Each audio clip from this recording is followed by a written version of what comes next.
Hello, this is your brain on drugs, and this is the punk rock psychiatrist. Today, I'm going to continue. We got into the GLP-1s last time. We talked about how they worked, and I talked about the plethora of benefits that you can get from them.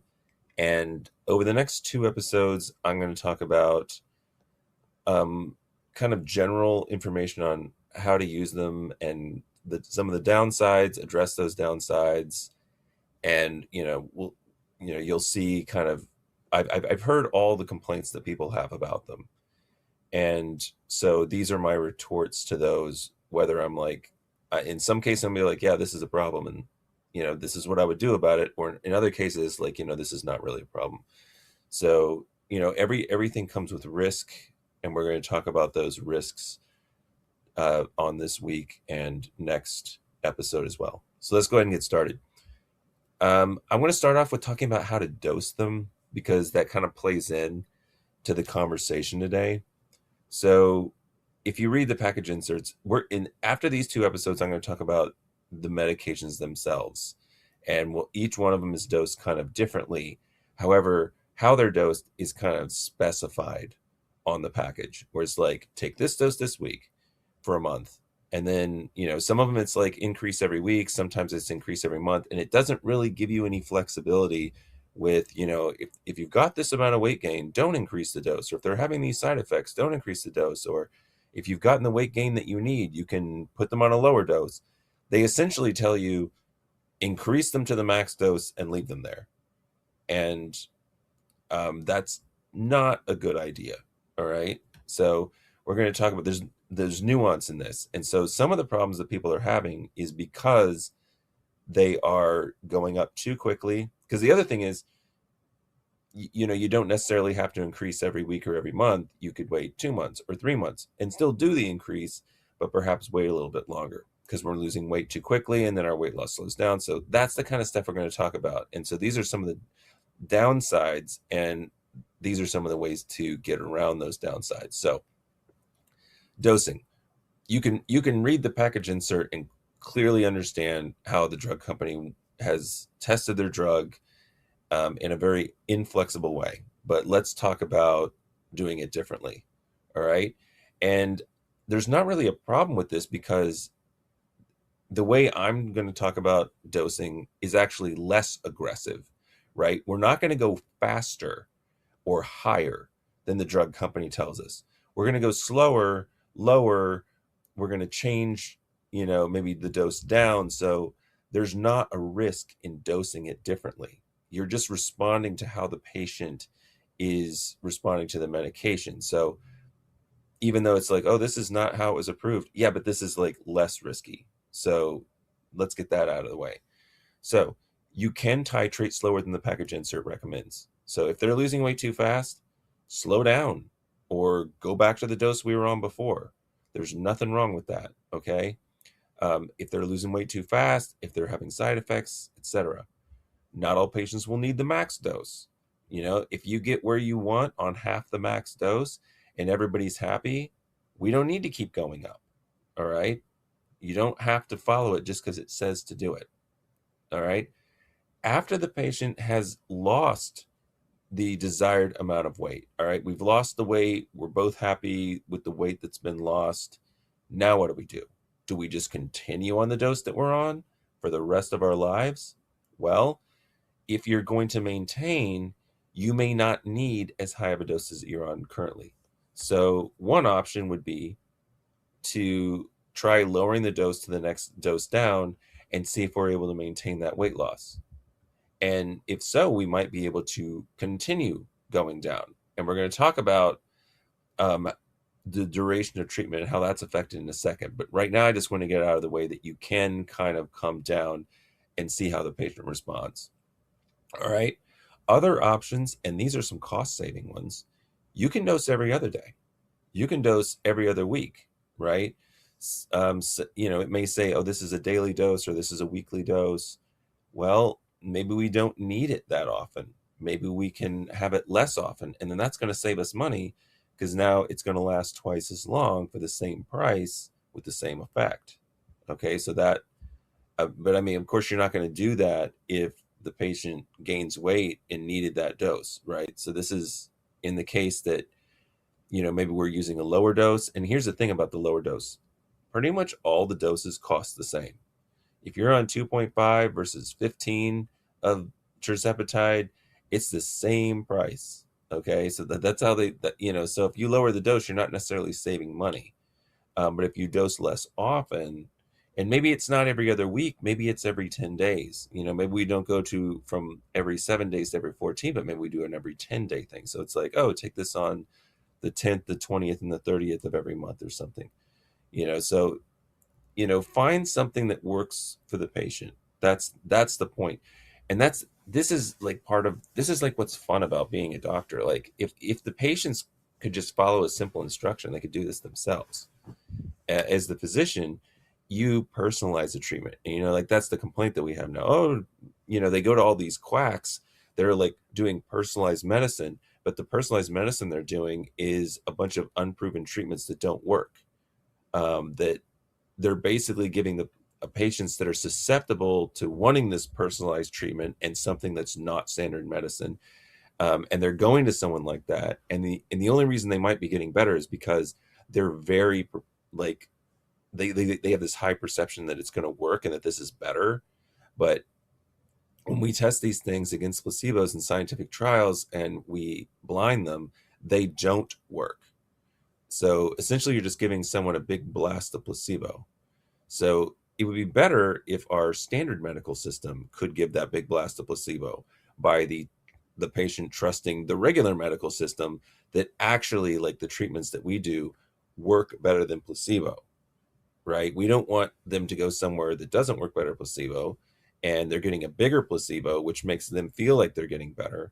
But then they're putting something in their body that could be potentially harming it, that actually isn't doing anything more than placebo is doing. And I mean, that's, in my opinion, malpractice, right? So you do want to personalize medicine, but with proven treatments. Okay. And, do we have studies on how to alter these doses? No, we don't. There's actually some that are coming out and more studies being done on this, but we know the drug works. And so like there's things that could make sense and are worth trying in a patient. If it works, great. If it doesn't, then scrap it. All right. So and there's just a lot more evidence based in that. And what's the alternative? The med didn't work, it caused side effects, it was too strong, and they give up on it and they go to some quack and get some other treatment. No, let's work within the bounds of what the treatments that we know work are. And things like dosing less often, lower doses, etc., are things that we can do to personalize medicine. I mean, other things would be switching meds. We're going to talk about all that stuff. And other things are, how do we address the concerns the patient has, right? That's personalizing it. This patient has this concern and this other patient has another concern. And you address it by maybe adding a med, taking one away, reassuring, lots of different things, right? And so we in the standard medical system, outside the quackery, we can do this, provide this big placebo because the patient comes to us and is like, hey, this guy does treat me differently, or gal, right? Does treat me differently, is listening to my individual concerns, is talking about, hey, I'm doing something a little bit off label here, but we have some evidence to suggest this works, or I'm doing something, I'm doing something a little bit different here, but it makes sense within the bounds of what the studies we've done are. We just don't have any studies on this. Let's see if it works in you. And they will then perhaps respond to us as well as they respond to the people doling out the stuff that doesn't work better than placebo. All right. And to me, that's the fun of being a doctor. And I think a lot of real doctors, real good doctors, and I know a lot of them have podcasts. They used to be in the real medical system, and then they got fed up with it because they didn't feel like it was flexible enough. But then they veered a little bit off into left field with some stuff that was sort of, maybe within the bounds of reason. And then they just went completely off the deep end. And now they're spouting all kinds of unproven scientific stuff that's completely based on their own personal opinions about what they think would work. And then they're even refusing to do the test. Like I recently watched if you want to watch a really great debate that addresses this topic, watch the episode where Dr. Mike debates Dr. Amen. this psychiatrist that has all these quackery treatments for ADHD and stuff with his silly scans. And then Dr. Mike asked him, like, straight up, like, hey, you say you're getting these great results from these treatments. Why don't you do some tests on them? And he basically says, I don't need to, I don't want to. And it's like, yeah, but you have all this money, you have all these resources, you've discovered all these new amazing things. Like, share it with the world, publish a trial, let's see that this works, and then everyone will use it, and then everyone will get better. But he won't, because he knows that it doesn't work better than placebo, or he's delusional in his subconscious. um, I've been following that guy for a while, and I do not care for the way he does things. But, like, watch that debate. He is one of the quackery people, but you'll think, oh, but he's an actual doctor, and he went through rigorous training. He went to a really fancy schools, and, like, is really successful.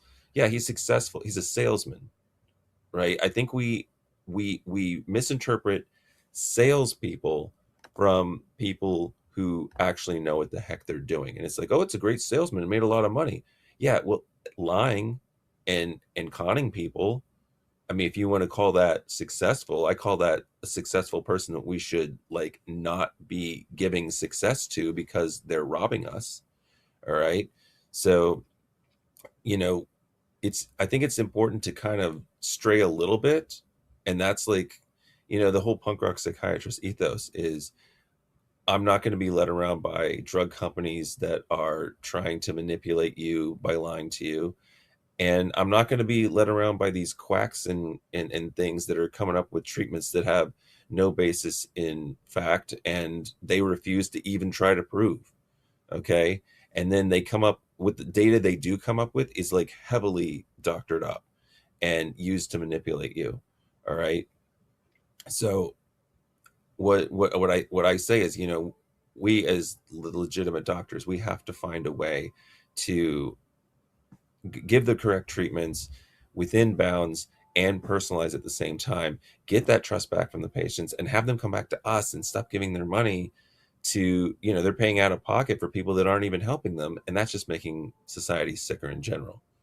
All right. So get off my soapbox for a second. Let's keep talking about this stuff.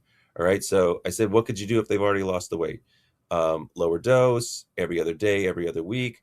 Another one, you could take a few months off. Maybe you're like, oh man, let's see what happens. Take a few months off. And if you gain 5% of your weight back, restart the medication. And you're going to need to start at a lower dose. You're not going to want to blast them with the dose that they were on before. It's another option. These are all the flexible options that you could try.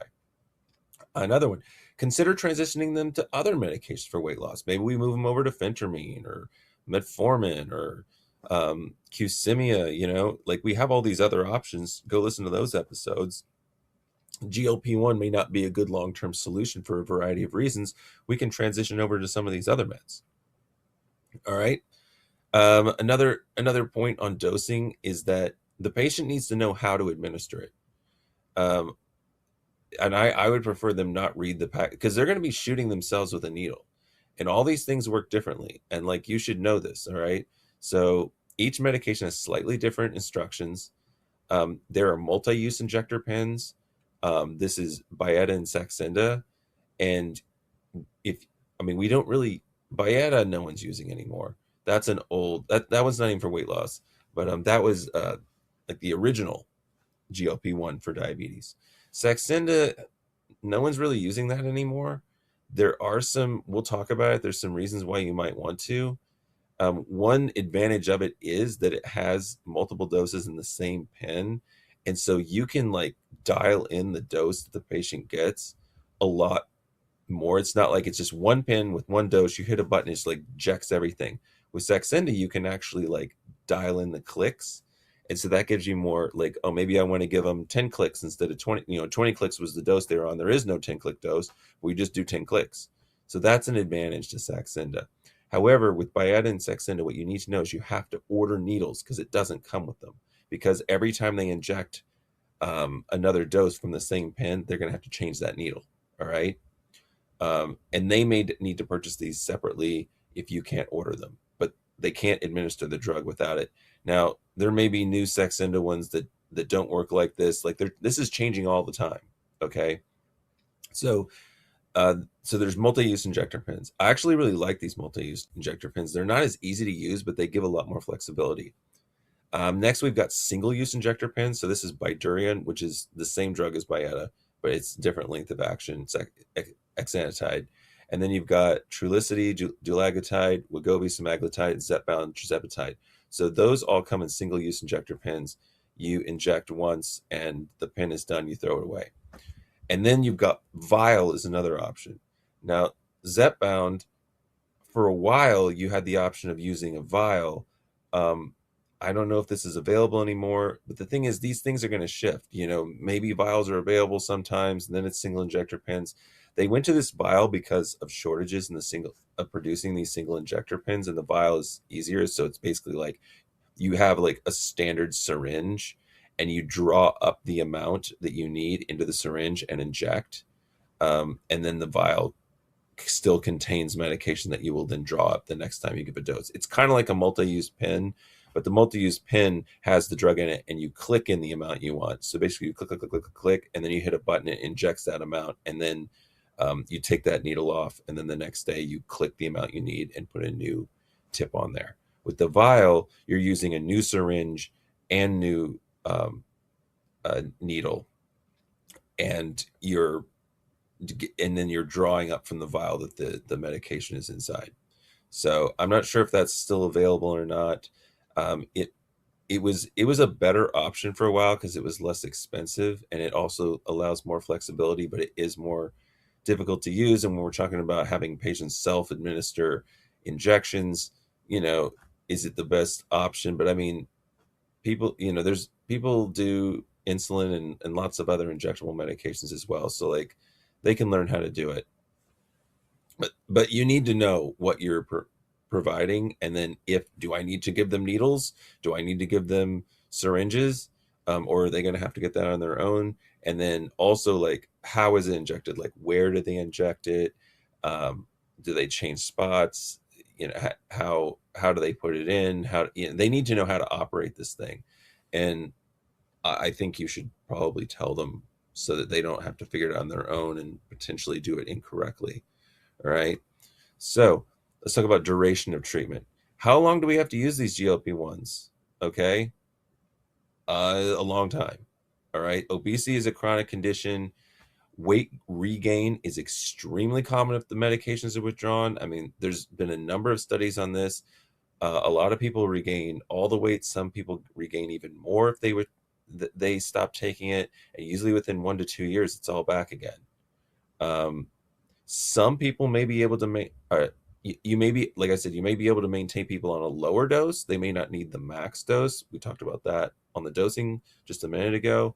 And the thing is, here's the thing that's just so important, and I keep harping on this, but it is important to practice a healthy diet and exercise while on the medications. The medications are going to make you not want to eat. Okay? That's what they do. You are more full, less hungry, and you can control how much you're eating on the medications. What you're eating, though, that's still up to you.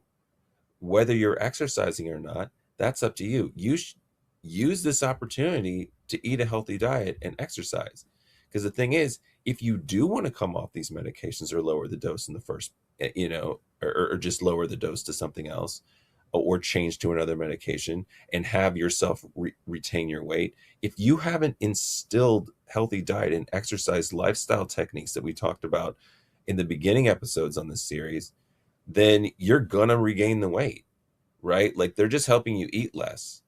If you eat healthy, you will naturally eat less. If you eat more fiber, if you eat more whole foods, you're going to not want to eat as much.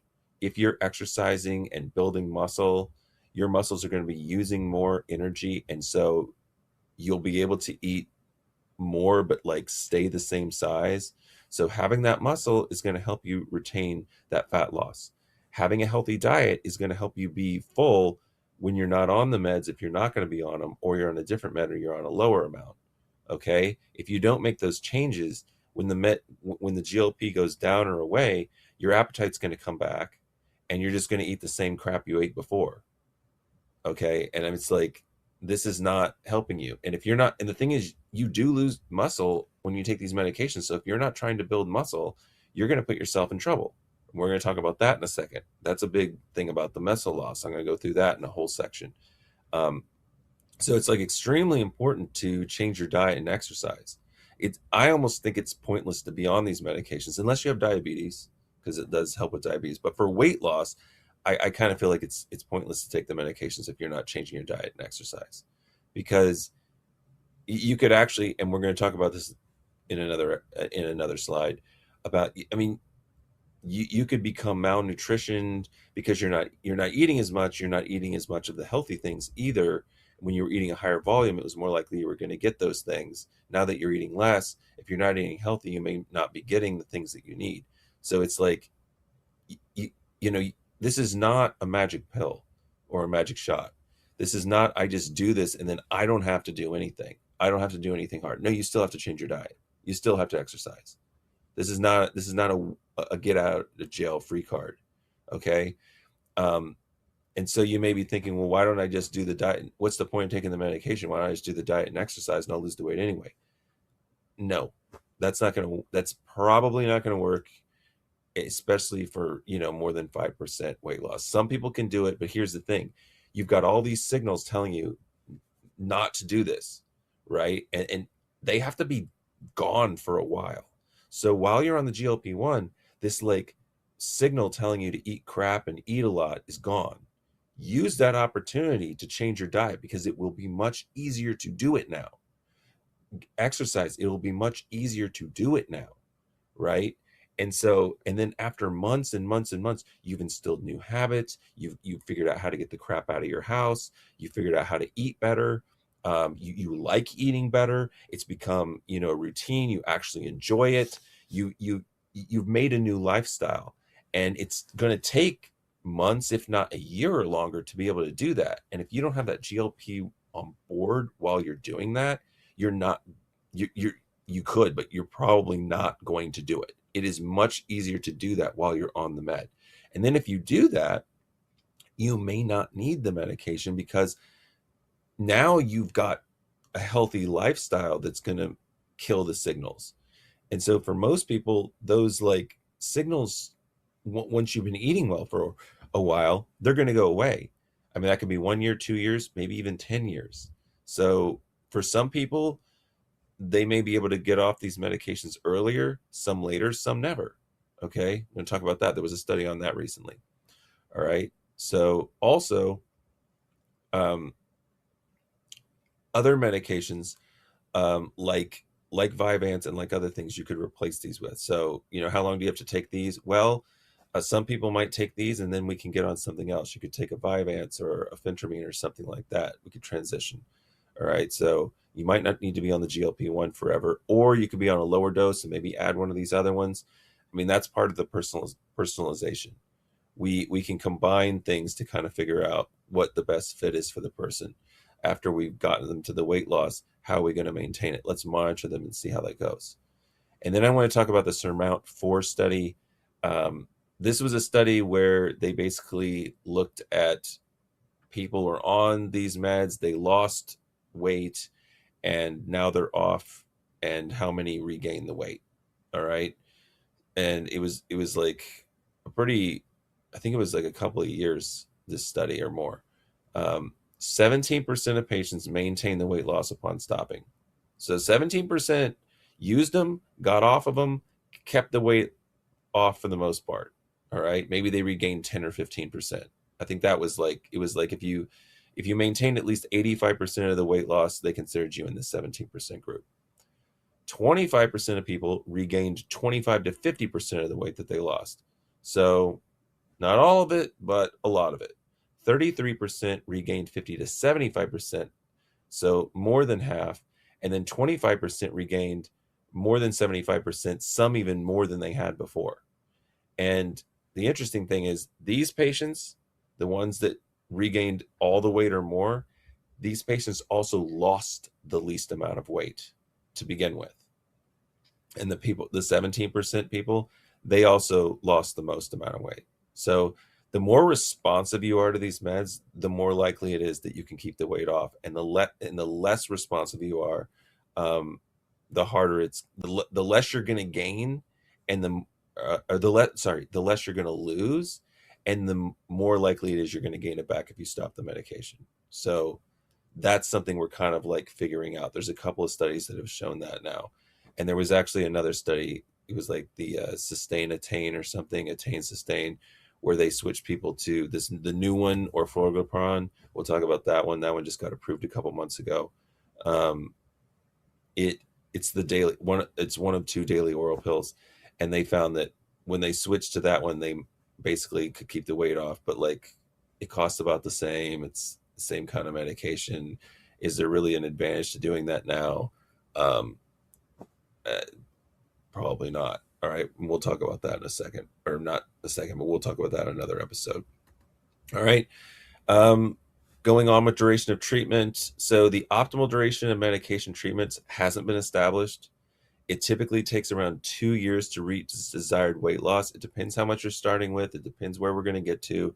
We want to lose weight at a slow pace, 1 to 2 pounds a week.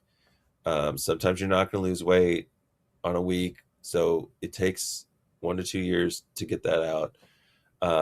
Short-term treatment of 3 to 6 months with the GLP-1 has not been demonstrated to produce any long-term results. So at least a year. 1 in 6 people can maintain weight loss that stop these meds. That's at 17%. And patients with temporary weight gain from acute stressors may only need short-term use. So I don't know, you had a stressor, you gained a bunch of weight, now you can't get it off, but like you've been a normal size your whole life, or healthy size, we'll say, and then you use these, you get the weight off. Maybe that person doesn't need it as long because they haven't had it as long. So we don't know, but like that would be a patient where you might consider, okay, maybe a shorter term treatment might be helpful for them. We can kind of just personalize it, right? All right. So that is kind of some of the ins and outs of duration and dosing and how to personalize. So you know what I'm going to go ahead and do? I'm going to go ahead and end the episode here. We're going to have a shorter episodes. I'm going to be gone for a few weeks, so I'm going to break this up into some shorter episodes. So that's the customization, how to dose it, how long you need to take it stuff. Next episode, I'm going to talk about the contraindications and the adverse effects. All right. So I want to thank you so much for joining me. I hope you found this really useful, and continue with our next episode that I'm going to kind of time to come out weekly, hopefully. And I'll see you then.